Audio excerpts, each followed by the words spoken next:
бул бюджеттин бул проектти кабыл албай койсок, эмне кылабыз деп атабыз.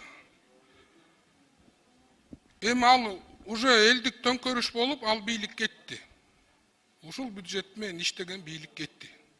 Жаңы бийлик, жаңы система келди. Бирок ошентсе да мына бир эки бюджетти мен кабыл алганга каршымын, проектти кабыл алганга каршымын. Жооптулар эми бийлик президенти баш болуп, жогорку кеңеш төш болуп баары кетти. Бирок Ысык көлгө, экологияга, инфраструктурага бөлүнгөн 61 миллион долларды кайра коюп койгула. Аны силер нечелебой колдонгонсуңар. Ошону алып келип, кум төрдөн маңдайакы таман менен түшкөн акчаны кайра коюп койгула. Ушуну протокол, ушул проектке киргизип коюңуздар суранам.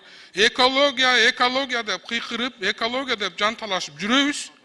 61 миллион долларды ошол убактагы өкмөт башка иштерге колдонуп салган.